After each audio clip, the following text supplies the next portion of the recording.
Today I would like to talk about some things which are taking place, which we need to understand at a more fundamental historical level. So in Europe, a great political realignment is taking shape. The old traditional parties of government are entering a moment of political crisis, and there is the emergence of new parties, predominantly of the anti-migration right, but sometimes of the left, and they are presenting a challenge. In the United States, the two-party system, obviously, there is no challenge to the two-party system. However, the Republican Party have been totally taken over by new MAGA forces, which emerged during the Obama presidency, came to prominence with Donald Trump's fight for candidacy of the Republican Party in 2016, and is now the leading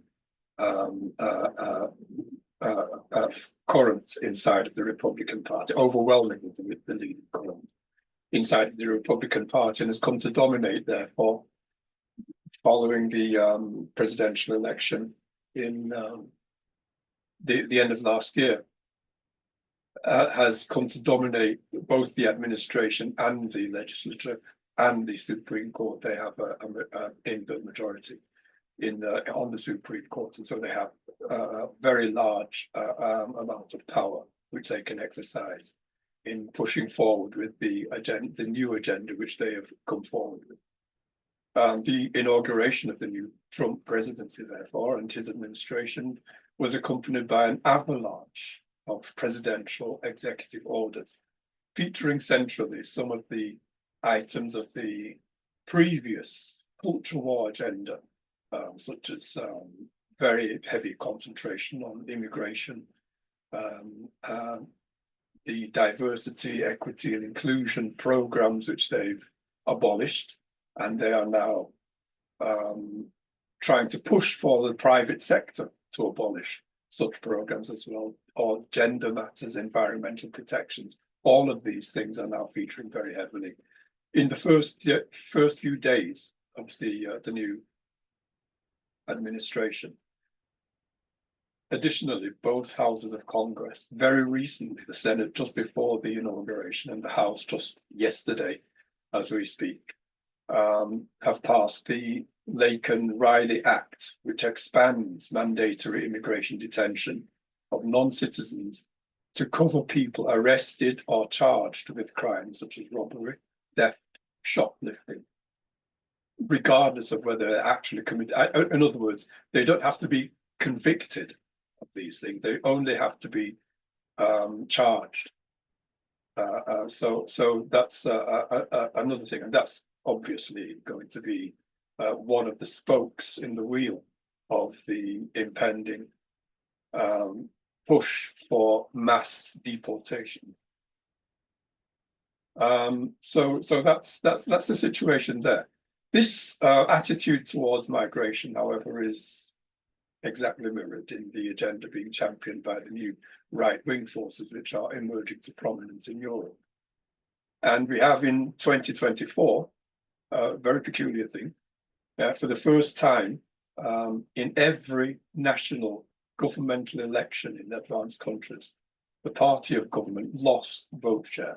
That's the first time that's happened. In the recent past, the average loss of vote share of governing parties has been invariably negative, but 2024 was the first time that every governing party lost vote share. And so I think that's a fairly meaningful thing to take into account. In order to make sense of these developments, it is, of course, necessary to appraise the objective material conditions which are driving them. These have been discussed in many places, and I'm not going to be covering those matters here in this discussion. What I'm going to concentrate on are the subjective conditions which are driving these changes. It's necessary to understand the fundamental subjective conditions, i.e. the state of mass consciousness which shape the political realignments which are taking place. Here, two of the most important components of mass consciousness are going to be considered. I'll consider national consciousness and class consciousness, sorry. Moreover, a very important category which interrelates with and mediates the balance between national consciousness and class consciousness is the question of race. So I'll discuss the origin of the interrelation between race and the components of mass consciousness as we go along. So first of all, I just want to say a few words about what we mean by national consciousness. National consciousness developed as a result of the fusing together of the land, the territory, the people, the particular language and culture, the kinship relations, all of those kinds of things, and the construction of a centralized state, which was seized by the bourgeoisie, who used it to prepare the conditions for the development of capitalism. And so we have a very long history here, stretching back centuries. The state becomes a representative of the people, and the bourgeoisie control the state power. It's a necessary instrument for bourgeois power, since the bourgeoisie themselves constitute a tiny minority of the population. So they need to construct bonds between themselves and the people, which are strong enough to resist any internal or external threats to their rule. And it took the form of the unity of people of a common language, culture, and attachment to particular territories, defined against all other peoples of different language, culture, and territories. And so we take the example of Germany, which didn't exist before 1871, but before 1871, there was the German-speaking people and their common culture and territory. Similarly, in England, during the reign of the Plantagenets, England was in fact tied to parts of France. England severed its ties with France and with the Church of Rome with the beginning of the Tudor dynasty, and thereafter constructed a particular consciousness which was home to England. Of course, further on down the line, they included the other territories of Wales and Scotland. Class consciousness is different. It's a different category. Proletarian class consciousness developed as a result of the dispossession associated with proletarianization and the common experience engendered by the struggle at the point of production against the bourgeoisie. The struggle of the working class for better life conditions runs against the class interests of the bourgeoisie. And so therefore, the development of class consciousness encounters the active resistance of the bourgeoisie and hence contradicts the national consciousness, which is in the interests of the bourgeoisie to promote. Specifically, the bourgeoisie actively enlists the consent and participation of all classes in the nation in support of its competition against other imperialist nations, and in its pursuit of conquest, colonization, and exploitation of peoples outside of the nexus of imperialism. And this faces the working class of every imperialist nation with a choice.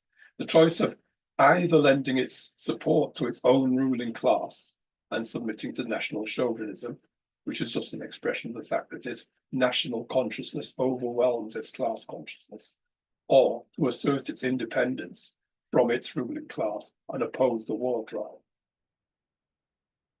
The antagonism between national consciousness and class consciousness and its interrelation with the internal and external correlation of forces then leads to the different expressions of bourgeois rule, with extreme denoted by liberal democracy on the one hand and fascism on the other hand, with different combinations of each in between. Liberal democracy presents the illusion of power of the people while concealing the true impoverishment of the people's power. And it assumes the overwhelming dominance of the people's national consciousness over the class consciousness of the working class. The fact that today we're living in so-called liberal democracy means that there is an overwhelming dominance of the people's national consciousness over the class consciousness of the working class. Fascism is called into action when class consciousness has burst through and poses a challenge to national consciousness, and therefore where there is a life and death struggle between bourgeois rule and the socialist movement.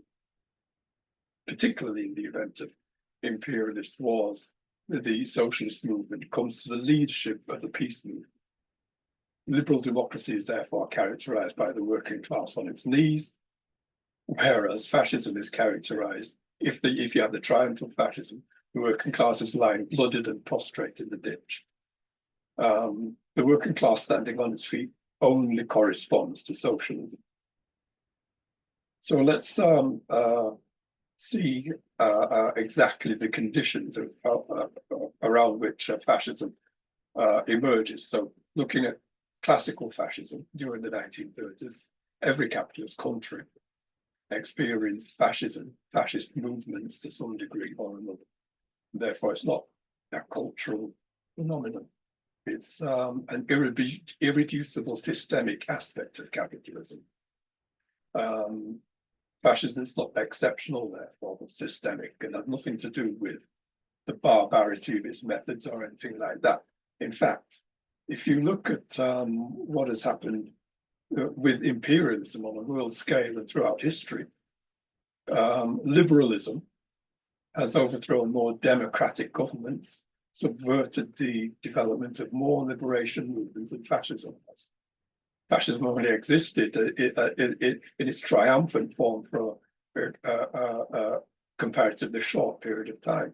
And the methods introduced into Europe by fascism in the 1930s and 40s were methods which had already been perfected over a long period of time, but used by the colonial and then the imperialist powers against the indigenes of the colonial world outside of Europe, and by powers which were mostly described as liberal democratic. So after the Second World War, liberal democrats overthrew popular, democratically elected leaders and replaced them with dictators and absolutist monarchies. The list is long, but we can mention Iran, Guatemala, Congo, Ghana, Chile, etc. And so what we can see there, therefore, is that it seeks to mobilize the masses, allied with and directed by factions of the bourgeoisie against the socialist movement, and therefore pits national consciousness directly against class consciousness in an effort to crush class consciousness. In particular, it appears when the bourgeoisie finds it necessary to mobilize society as a whole for imperialist wars, and where it meets the resistance of the peace movement, which objectively imposes the imperialist war drive. So capitalism's colonial and imperial history create the conditions whereby people of European extraction, i.e. white people, let's call them, are conditioned to identify with and lend support to extreme levels of violence and barbarity perpetrated against people outside of the European, North American, Oceanic nexus, i.e. let's call them black people. This irreducible aspect of imperialist national consciousness is integral to understanding what fascism is. All of the classical fascist actors prior to and throughout World War II were engaged in colonial endeavors. And moreover, the US investment in Germany sharply increased after Hitler came to power. And so we can see how systemic fascism is to capitalism as a whole when it's necessary to bring it into existence. And so the antagonism between national consciousness and class consciousness and its interrelation with the internal and external correlation of forces then leads to different expressions of bourgeois rule. Into final analysis, therefore, in times of crisis, fascism is the cutting edge of imperialism. Such a crisis doesn't currently exist in the imperialist country. Imperialism is relatively free to pursue its violent adventures without experiencing the necessary resistance from the peace movement that would constitute a general paralysis. So, for instance, we've seen since just in this century, the various wars which were conducted by the Bush administration through to the current administration, which are conducted all around the world in the pursuit of imperialism, with very little resistance from the people in the imperialist countries.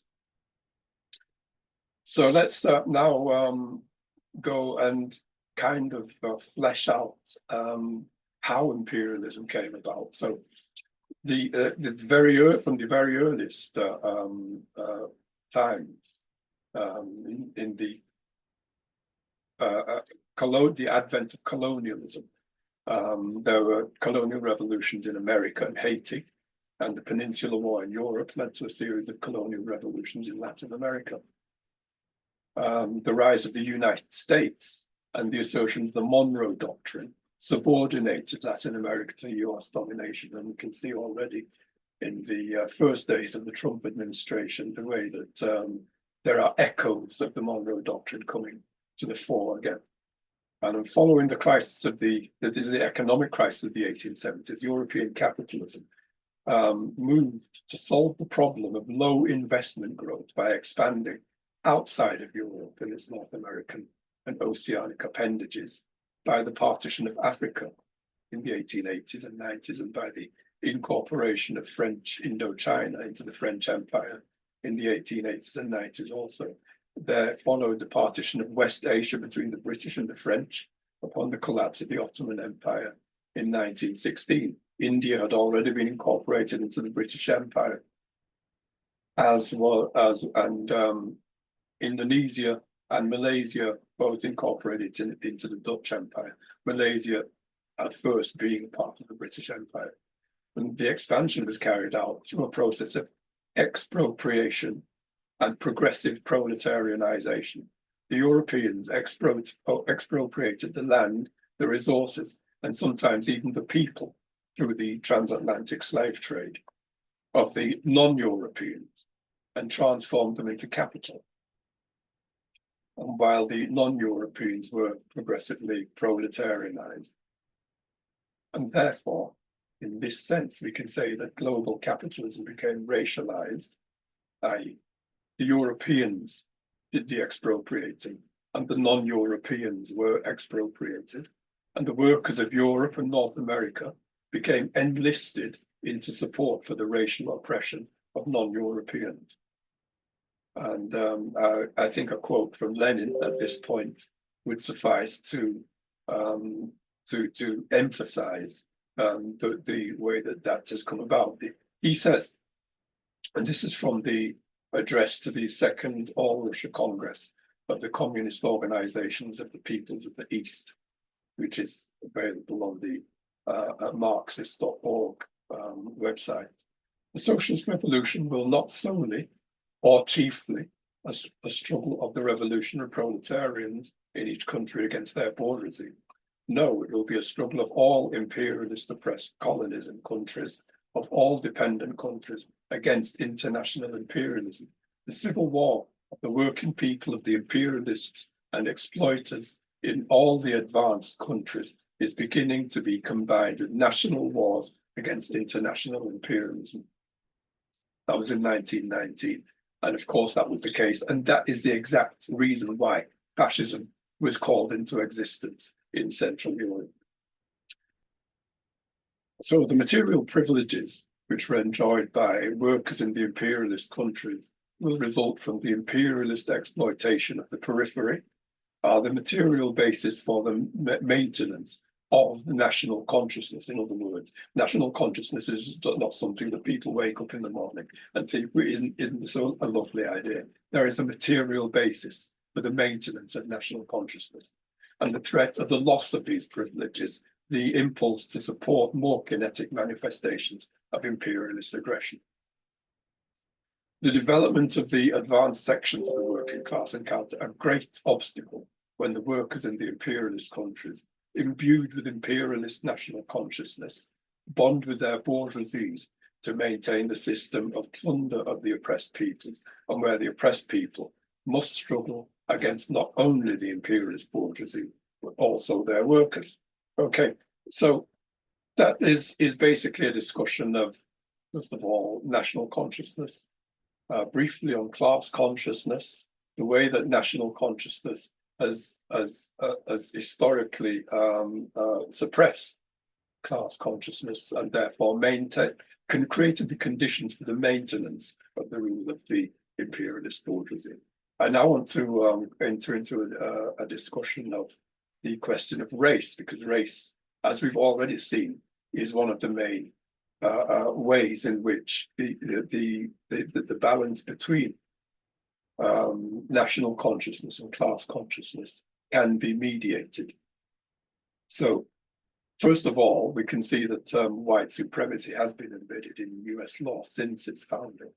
In fact, this is the basis for a branch of legal analysis known as critical race theory, which has featured very centrally in some of the culture wars which have taken place over the recent past. Race is a socially constructed category. What that means is that it's determined by what people believe and base social demarcations on, not what exists as physical fact. In other words, race is known to social science, but it's not known to biological science. And law constructs race at every level. That's the basis of critical race theory. It shapes the social meanings that define race and renders concrete the privileges and disadvantages associated with different categories of race. It provides the infrastructure for the informal and instrumental function of race and its material consequences. So how did it come about then? Why did people invent these categories? Well, there was a population boom in the early 17th century, especially a boom in the population of the landless poor due to the enclosures, and they drifted into the cities, drifted into crime, debt, prostitution, all of these things, because there wasn't the infrastructure of industry yet created. And as indenture was illegal in England, criminals, prostitutes, and debtors had to be transported to the colonies, to the American colonies in particular, in Virginia and Maryland, as indentured servants. The vast majority of the population in these colonies were therefore British men. There were small numbers of women. And the same laws, however, applied to whites or blacks. And there were free persons, black people, already in the Americas due to the previous exploitation by the Spanish and the Portuguese. Free persons could own servants or slaves themselves, whether they were white or black, marry who they liked, whether they were white or black, whether they were white or black. However, when slaves arrived in Virginia directly from Africa as slaves, this provided the basis for a kind of a destabilization of the situation, which at that time existed in these colonies. And those were the conditions, therefore, which led to the Bacon's Rebellion, which is the most famous of the rebellions, which is a rebellion of both free white and black men, and also slaves. And it was based on the progressive drying up of the supply of indentured servants from England and their substitution of African slaves increasingally, and a lack of land for the settlement of the free white or black persons. And England had actually, I mean, this rebellion took place over a period lasting longer than a year, and England had to send an expeditionary force to put it down. But it provided an existential threat to the colonial administration, and they therefore had to take extraordinary action in order to ensure that such rebellions didn't occur anymore. And they therefore consciously pursued a strategy of divide and rule by, one, outlawing indentured servitude for whites, i.e., the laws which are applied in England now applied in the colonies, and maintaining and expanding the use of African slaves and prohibiting free blacks from holding public office, possessing a weapon, testifying against whites. These prohibitions, and this is the point of this. These prohibitions differentiate the status of whites from free blacks by reducing the status of free blacks with respect to free whites, but without increasing the status of free whites with respect to the ruling elite. It therefore creates a new relationship, whiteness, between white labor and the white elite, which strongly mitigates the relation, i.e., class, between white labor and black labor. And so that had the effect of, first of all, creating vertical bonds between white workers and the white ruling elite, which are strong enough to overcome the horizontal bonds between white workers and black workers. After the passage of anti-miscegenation laws in Maryland in 1681, Virginia in 1691, that prohibited marriages between members of distinct communities. For instance, members of distinct communities could still marry, blacks could marry Native Americans, Chinese could marry blacks, etc. Only marriages between whites and members of non-white communities were prohibited.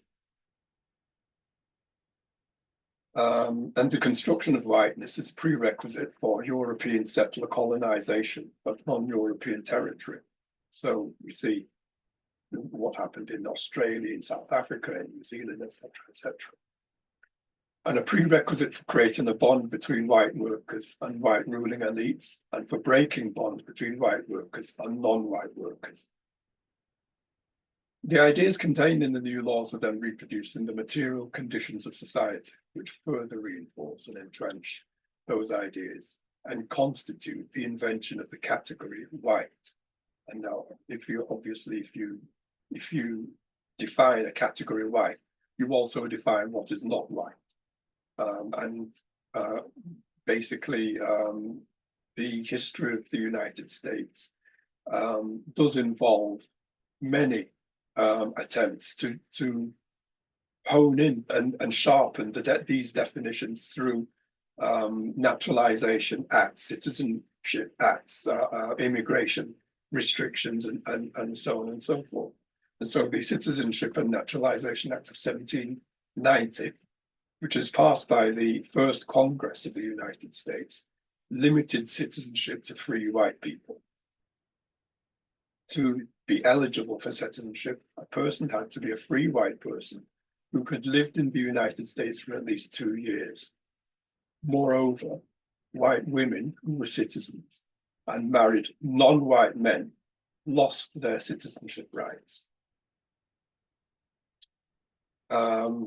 It was confirmed by the Supreme Court decision of 1857 in the Dred Scott versus Sanford case, which ruled that the US Constitution did not extend American citizenship to people of Black African descent. So that's 100 years after, essentially after the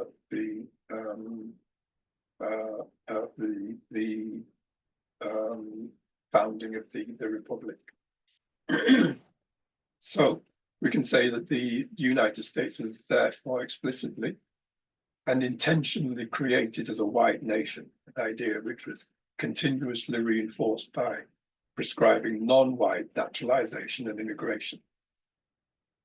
Restrictive immigration laws were intended to preserve this white national identity. And so, for instance, let's just consider some of the statutes which came into force in order to reinforce that.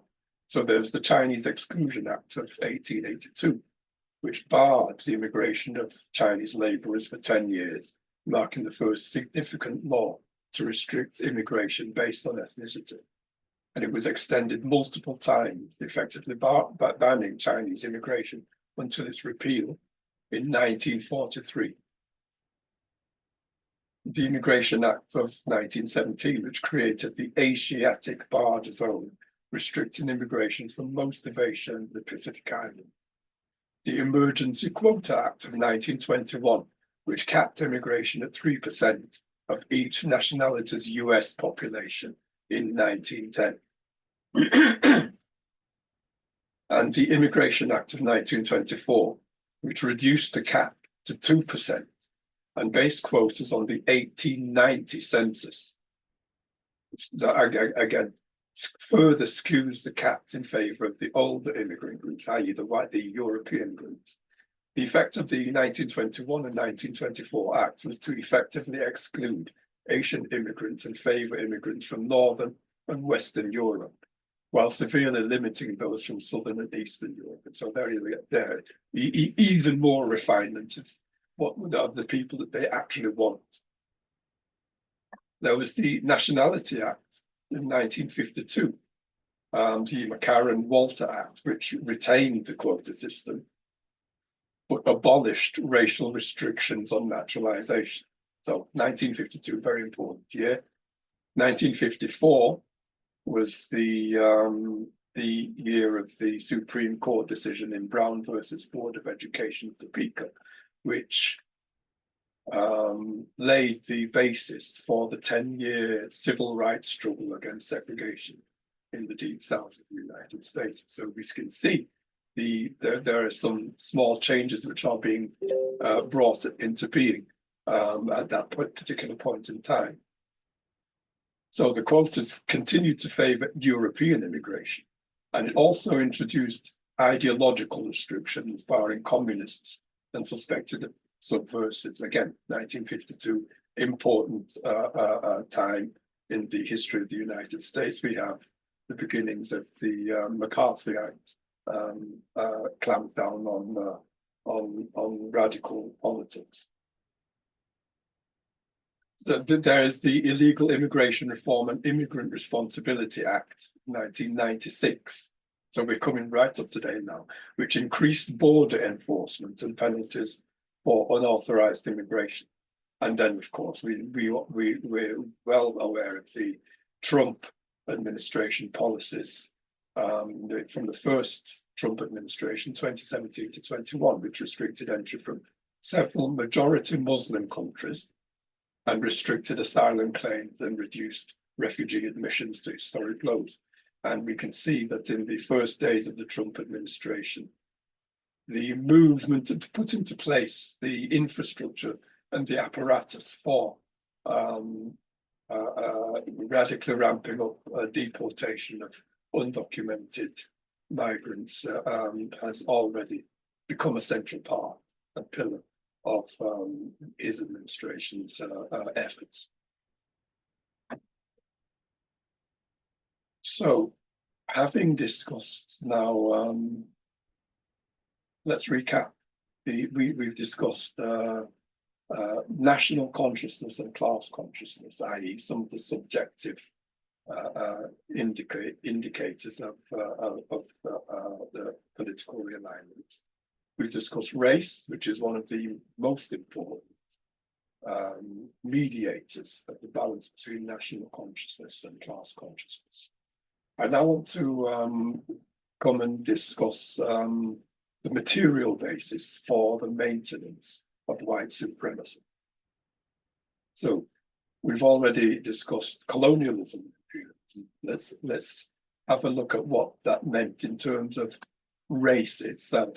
So the historical material basis for white supremacy was already being laid in 1492 through both the reconquest of the Iberian Peninsula by Ferdinand and Isabella with the expulsion of the Moors, and the first voyage of Columbus to the Americas. Both of those things occurred in 1492. The expulsion of essentially of the Muslims from the Iberian Peninsula, and Columbus's first voyage, which laid the basis for the biggest genocide in history by the conquistadors in the years which followed. And this continued up to the 20th century with the full conquest and colonization of the Americas, the settlement of Australia and New Zealand, and all of the colonizations and absorptions into empires that I discussed previously. We also had the subjugation of China through the Opium Wars. And we continue right up until the present day with the Zionist settler colonial project, which has taken place in Palestine, and it's been taking place formally since 1948, but continues and is unfinished as yet because there are still areas of Palestine which have not yet been brought under Jewish supremacy. As a consequence of genocidal wars, therefore, against indigenous peoples and the establishment of settler colonial territories in the Americas, Oceania, Southern Africa, and the transatlantic slave trade, the expropriation of land and resources of non-European peoples by Europeans, all of this adds up to a world historic defeat of people outside of Europe.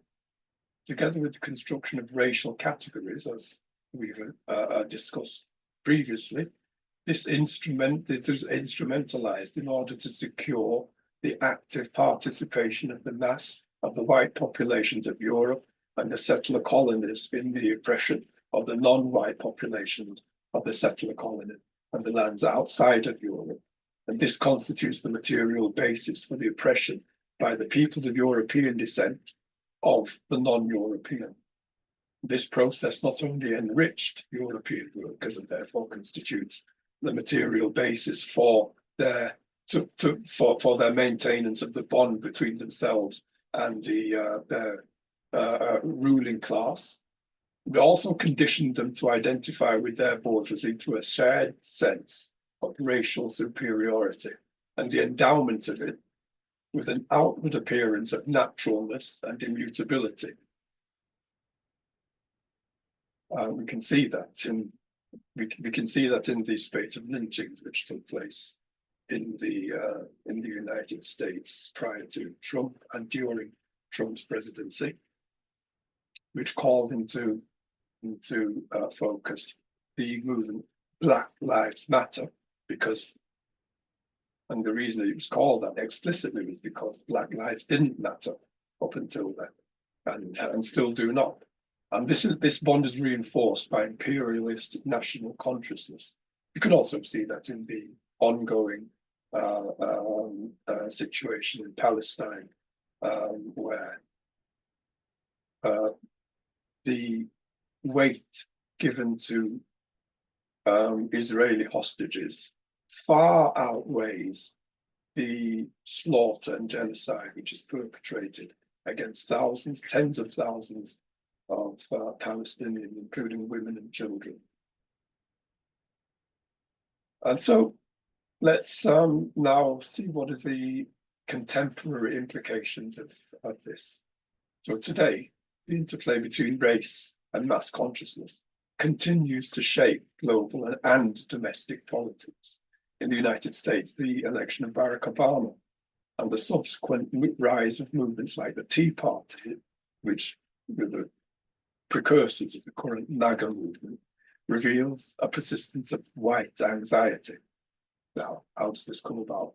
This has matured and festered since the decade of civil rights between the Supreme Court ruling in Brown versus the Board of Education, Topeka, and the passing by Congress of the Civil Rights Act of 1964.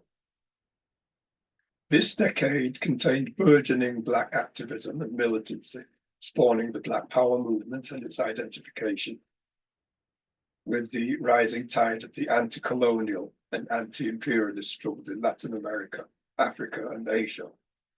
However, brief interregnums of Reconstruction, so for instance, the post-Civil War Reconstruction, the civil rights struggle, and the summer of protest of 2020 are, what they are is brief. They are punctuations in an overall history of the dominance of white national consciousness over independent class consciousness. Decades of stagnating living standards, economic deindustrialization, cultural shifts, demographic changes have all combined and to exacerbate insecurities among white Americans, which are fueling the return of white nativist and racist ideologies, the emergence of Trump. So the dominant position of ideological leadership represents a reversion to the norm of American white sensibilities. So what Trump represents is not some aberration or something exceptional. It's a reversion to the norm. On a global scale, the rise in Asia, or in general, and of China in particular, pose a challenge to Western hegemony. The expansion of the BRICS Plus, with its ever-increasing proportion of global GDP, population, and oil production, constitute the most significant challenge to Western economic dominance since Bretton Woods. And this is increasingly pushing imperialism to confront its perceived challenges onto the military front rather than the economic front.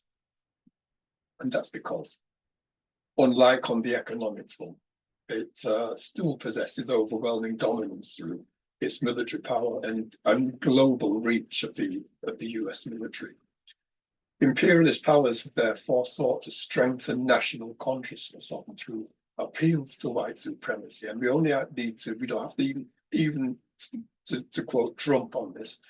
If we recall Joseph Borrell's infamous metaphor of Europe as a beautiful garden threatened by the jungle outside, and justifying the reason why the gardeners have to go out into the jungle to tame it, because if they don't, the jungle will encroach on the garden. This is the language which has been used in the European Commission and exemplifies the racialized rhetoric used to justify imperialist aggression on the foreign policy front. While the obsession with immigration into Europe from Africa and Asia, which is exemplified by the new far-right forces, and into the United States across the Mexican border, they're used to stiffen national consciousness on the domestic front. So we have, in the current situation that we're seeing unfolding before our eyes, both domestic and foreign policy instances of the way that national consciousness is being manipulated in order to stiffen the rule of continued rule of imperialism, and to stiffen people's resolve against the emergence of perceived threats from migrations from the global south, and from the emergence of strong forces, strong economic challenges to imperialism from China and from the BRICS Plus. That therefore concludes my discussion.